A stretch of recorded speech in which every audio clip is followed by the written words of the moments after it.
जय माई की, जय माँ कामाख्या।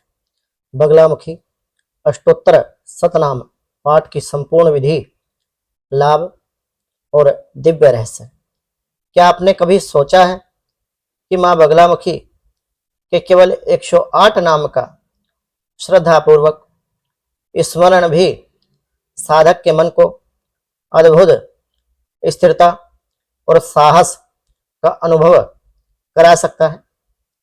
क्या इसके पीछे कोई शास्त्रीय आधार बताया गया है या केवल लोक परंपरा है?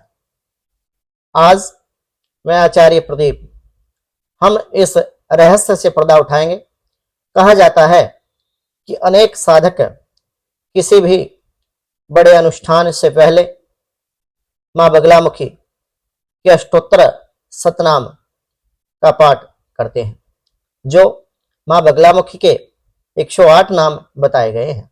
लेकिन क्या आपने कभी सोचा है कि ऐसा क्यों? इसके पीछे कौन सा आध्यात्मिक सिद्धांत कार्य करता है?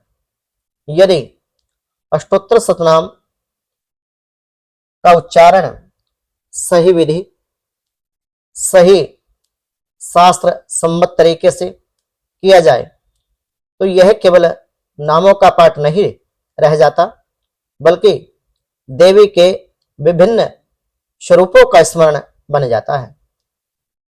इस वीडियो में हम जानेंगे कि शास्त्र और परंपरा इस विषय में हमें क्या संकेत देते हैं।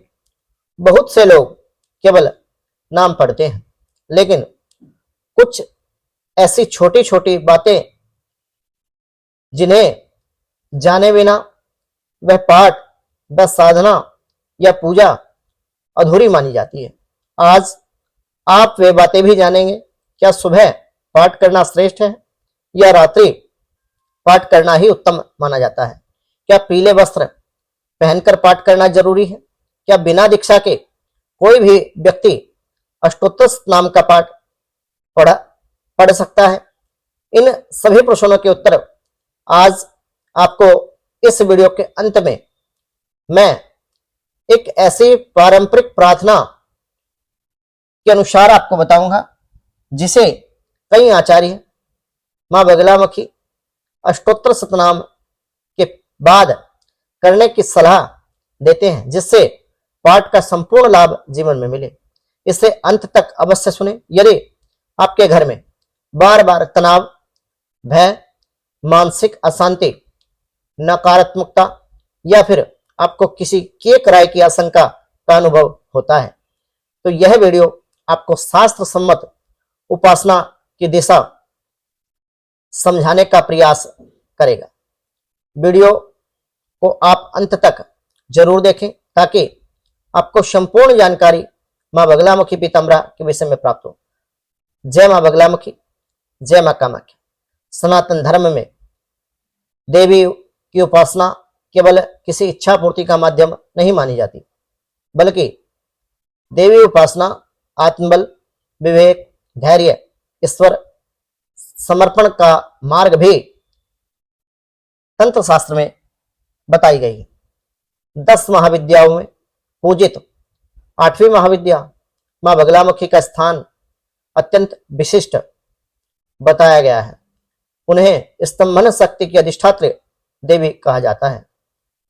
यह स्तंभन शक्ति का अर्थ तंत्र शास्त्र में केवल बाहरी शत्रुओं को रोकना नहीं, बल्कि व्यक्ति के मन के अंदर के जो विकार होते हैं, काम, क्रोध, लोभ, मोह, भय, भ्रम और नकारात्मक विचार और अनियंत्रित वाणी जैसे आंतरिक विकारों को भी शांत करने में पूर्ण रूप से मदद करता है, ऐसा समझा जाता है। यह व्याख्या विशेष रूप से तांत्रिक और उपासना परंपराओं में मिल जाती है। अब एक प्रश्न हमारे मन में उठता है कि आखिर अष्टोत्तर सतनाम क्या है और क्या इसे कोई भी व्यक्ति कर सकता है? तो भैया, अष्टोत्तर सतनाम का अर्थ है देवी के 108 पवित्र नामों का क्रमबद्ध स्मरण, नाम जप।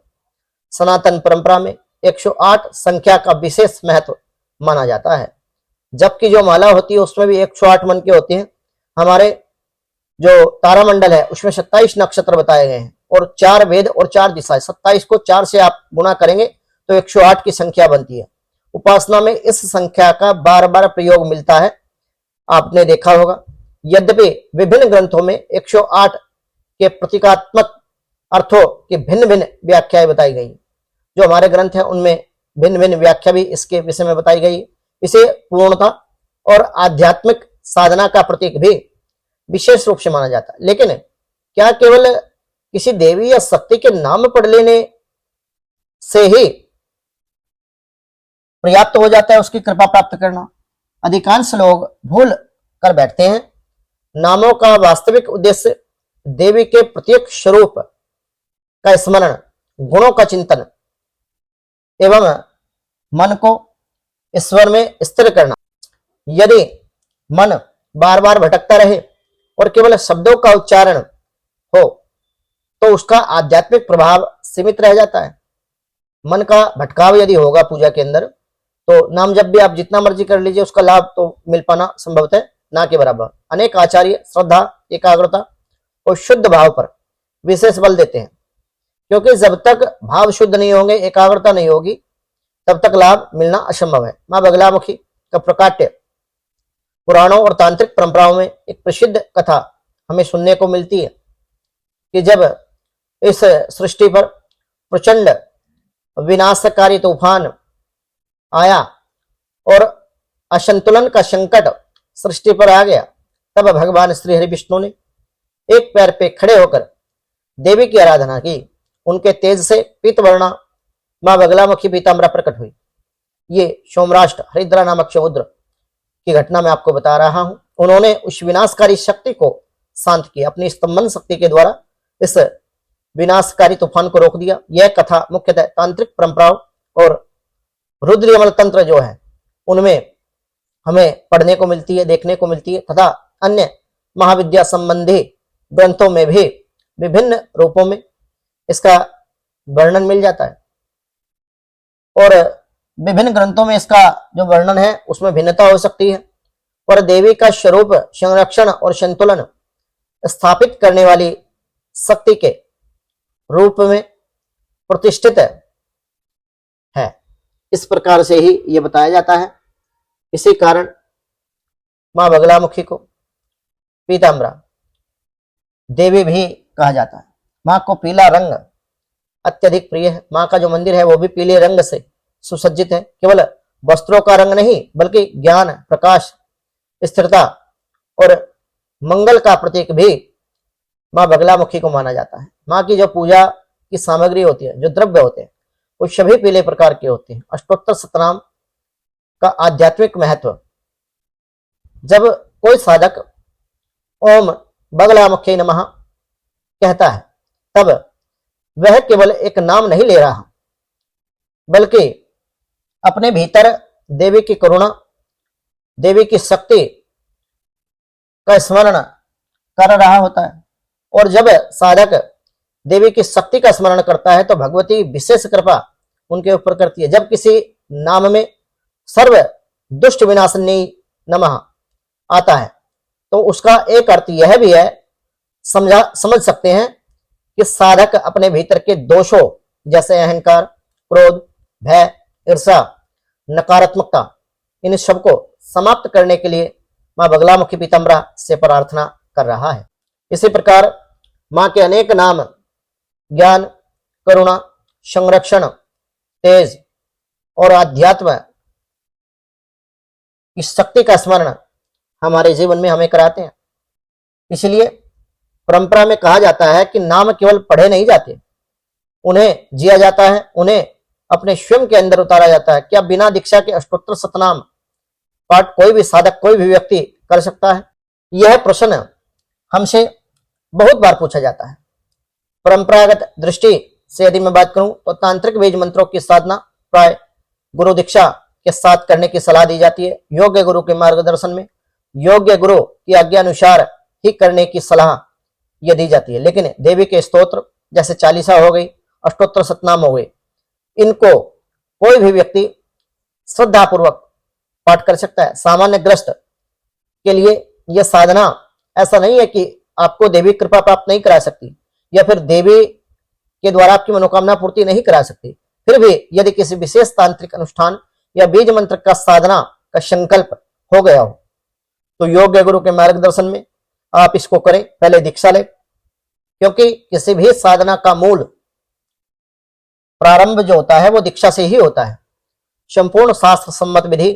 अब बात करते हैं उस विधि की जिस विधि के अनुसार आपने इस अष्टोत्तर सतनाम पाठ को पूरा करना है, जिसे अनेक परंपराओं में ग्रस्तों के लिए उपयुक्त माना गया है। क्योंकि आज हम इस सोशल मीडिया साइट के द्वारा यूट्यूब के माध्यम से ग्रस्त लोगों के लिए बगलामुखी कृपा प्राप्ति हेतु अष्टोत्तर सतनाम की विधि बता रहे हैं। प्रातःकाल स्नान करके आप स्वच्छ वस्त्र धारण करें, पीले रंग के वस्त्र आपको पहनने हैं। उत्तर या पूर्व दिशा की ओर मुख करके आप बैठें और मां बगलामुखी के द्विभुजी स्वरूप का, दो भुजाओं वाली भगवती बगलामुखी का ध्यान करना है। एक काष्ठ की चौकी पर पीला वस्त्र बिछाकर बगलामुखी का चित्र, कोई विग्रह है, उस पर स्थापित करें। यदि संभव हो तो पीले पुष्प, हल्दी की गांठ, चने की दाल, पीली सरसों और पीले वस्त्र, शुद्ध देसी घी का दीपक मां के समक्ष जलाएं। एक चुटकी हल्दी, 2 लौंग, दालचीनी, थोड़ी पीली सरसों, इन सभी वस्तुओं को आप दीपक में डाल दें। ये जो सभी वस्तुएं हैं वो बगलामुखी पूजा पद्धति में प्रयोग में लाई जाती हैं। देवी उपासना की परंपराओं में इनका उल्लेख हमें बड़ा विस्तार से भी मिलता है, क्योंकि विविध कामनाओं के लिए विविध प्रकार की सामग्री का उपयोग बगलामुखी पूजा में होता है। स्थानीय परंपरा के अनुसार इनमें कुछ अंतर हो सकता है। सबसे पहले आपको गणेश जी का ध्यान करना है, गुरु का ध्यान करना है, अपने कुल देवता कुल देवी का ध्यान करना है। क्योंकि जब आप अपने कुल देवी कुल देवता इष्ट और गुरु का स्मरण करते हैं, उसके बाद मां बगलामुखी पीताम्बरा के द्विभुजी स्वरूप का आपको ध्यान करना है। फिर श्रद्धा से आप संकल्प ले, अपने दाहिने हाथ में थोड़ी पीली सरसों लेकर, पीली सरसों, कुछ द्रव्य, एक फल, दुबड़ा लेकर संकल्प ले और उसके बाद में अष्टोत्तर सतनाम का पाठ आप प्रारंभ करें। जपमाला का प्रयोग कर सकते हैं, हल्दी की माला का आप प्रयोग करें, वो भी लाभकारी आपके लिए सिद्ध होगा। परंपराओं में ये हल्दी की माला पर जप करना विशेष रूप से शुभ माना जाता है। विशेषकर मां बगलामुखी की उपासना जो व्यक्ति करते हैं, बगलामुखी की उपासना में पाठ के समय किन बातों का आपको ध्यान रखना चाहिए, क्या सावधानी आपको इसमें रखनी होगी। तो सबसे पहली बात मैं बताऊंगा आपको कि मंत्र का उच्चारण शुद्ध होना चाहिए, अशुद्धि ना हो, जल्दी जल्दी नाम आप ना पढ़ें। जहां तक संभव हो प्रत्येक नाम स्पष्ट होना चाहिए, शुद्ध होना चाहिए, उच्चारण के साथ आप बोले। विशेष रूप से दूसरे नंबर पर बहुत सारे लोग पूजा में मोबाइल का उपयोग करते हैं। मोबाइल, बातचीत, अन्य व्यवधानों से आप दूर रहें।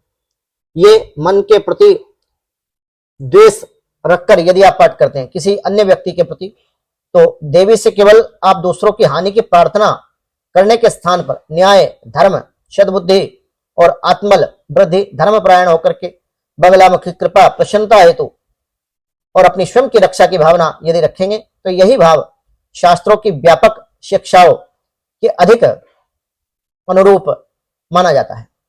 यदि आप किसी को हानि पहुंचाने के लिए इस अनुष्ठान को, इस पाठ को कर रहे हैं, तो भैया आपको दूरी बनानी चाहिए। अष्टोत्तर सतनाम के पारंपरिक लाभ। अब सबसे महत्वपूर्ण प्रश्न यहां यह आता है कि इस पाठ से क्या लाभ मिल सकता है, क्या लाभ इस पाठ के बताए गए हैं। परंपरा में माना जाता है कि नियमित जो व्यक्ति, जो साधक गुरु, इष्ट, कुल देवी, गणपति का ध्यान करते हुए श्रद्धा पूर्वक अपने इस पाठ को करता है, मन की चंचलता कम करने में सहायता मिल जाती है, सकारात्मक ऊर्जा की वृद्धि होती है, एकाग्रता उस व्यक्ति बढ़ती है इस उपासना से, और देवी के प्रति भक्ति और समर्पण भाव रख करके जो साधक इस पाठ को नित्य प्रतिदिन करता है वो अपने अंदर के काम, क्रोध, लोभ, मोह, अहंकार, इन सभी विकारों से विजय पा लेता है। मानसिक अस्थिरता से उभरने में मदद मिलती है, सकारात्मक ऊर्जा का प्रभाव होता है, आध्यात्मिक साहस व्यक्ति का बढ़ता है, कठिन परिस्थितियों का सामना करने का आत्मविश्वास को विकसित करने में भी विशेष रूप से इस पाठ के दौरान मदद मिलती है, ऐसा बताया गया है। तंत्र अभिचार आदि क्रियाओं के प्रभाव को कम करने में, ग्रह दोष से मुक्ति मिलती है। यह ध्यान रखना है कि विशेष रूप से कि ये लाभ धार्मिक परंपराओं और श्रद्धा पर आधारित है। यदि आपके मन में श्रद्धा नहीं है, आप केवल फॉर्मेलिटी या फिर गिनती के लिए पाठ कर रहे हैं, तो लाभ कितना मिलेगा कुछ कह पाना संभवतः सही नहीं होगा। सांसारिक परिणाम या गारंटी किसी रूप से समझनी ही नहीं चाहिए। यदि श्रद्धा विश्वास के साथ करेंगे तो 100% आपको लाभ मिलेगा। सबसे बड़ा रहस्य अभी बाकी है। क्या कारण है कि अनेक विद्वान केवल अष्टोत्तर शतनाम पढ़ने के बाद भी एक विशेष प्रार्थना अवश्य करते हैं? ऐसी वह कौन सी प्रार्थना है जिसको आप नहीं कर पाते और जिसके बिना आपको पाठ का लाभ नहीं मिलता? और उस प्रार्थना का संबंध केवल पूजा की समाप्ति से नहीं बल्कि साधक के अहंकार को समाप्त करने से है। क्या ऐसी वो बात है जो बहुत सारे लोग, बहुत सारे साधक नहीं जानते? क्योंकि जब तक आपके मन में मैं रहती है, अभिमान रहता है, तब तक साधना पूर्ण नहीं मानी जाती।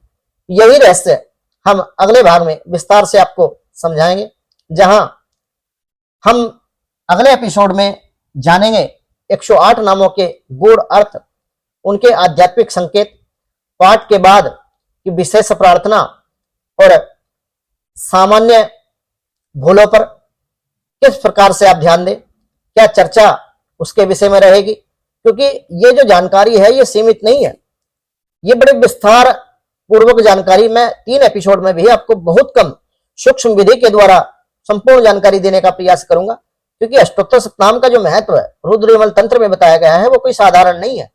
तो आप यदि इस जानकारी से संतुष्ट हैं और मां बगलामुखी पीताम्बरा में आपकी आस्था है तो आप इस वीडियो को लाइक करें, शेयर करें और इस चैनल को सब्सक्राइब करना ना भूलें। सभी बगलामुखी भक्तों को जय माई की, जय मां कामाख्या। और अगला एपिसोड देखने के लिए हमारे चैनल को सब्सक्राइब करना ना भूलें। जय माई की, श्री मात्रे नमः।